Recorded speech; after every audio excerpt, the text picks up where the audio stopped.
خان صاحب اللہ ان کو جزائے خیر دے، ایک پٹھان تھے، میرے راستے میں ملے جماعت میں، انہوں نے 2 نصیحتیں کی تھی. وہ آخری نصیحت میں آپ کو بھی کرتا ہوں، اس کے بعد دعا کراتے ہیں. 2 نصیحتیں اس نے مجھے کی. یہ کوٹلی میں اور سعید انور ایک جماعت میں چلا لگا رہے تھے، تو وہاں سال کی ایک جماعت آئی ایک مسجد میں، تو سب پٹھانوں کی جماعت تھی.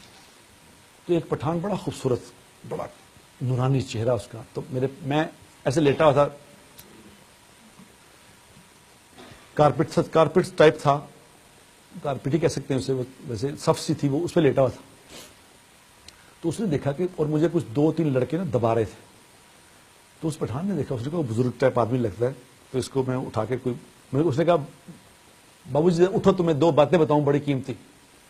میں نے کہا پٹھان آدمی ہے کیا بتائے گا، ہم کیا سمجھتے تھے پٹھانوں کو. انہوں نے کہا اس نے کیا بتانا ہے. تو میں نے کہا یار لیٹے لیٹے بتاؤ یار تم کیا بتانا ہے. تو اس کو بھی اس نے کہا، اس کو سمجھ گیا کہ یہ ذرا دماغی طور پہ اتنا ٹھیک نہیں ہے.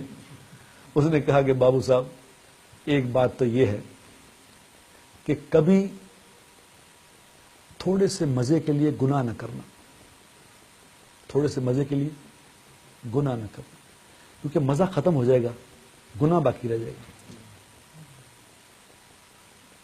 میں نے جب اس کی یہ بات سنی میں اٹھ کے بیٹھ گیا ایک دم. میں نے کہا پھر بتاؤ کیا کہا.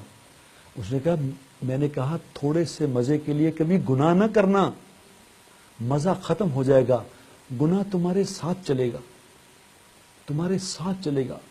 مزہ تو کتنی دیر میں، گناہ کا مزہ کتنی دیر چلے گا، وہ ختم ہو جائے گا، پھر گناہ چلے گا تمہیں کہاں تک چلے گا، قبر میں تمہارے ساتھ جائے گا، حشر میں تمہارے ساتھ کھڑا ہوگا، جہنم میں چھوڑ کے آئے گا وہ مزہ.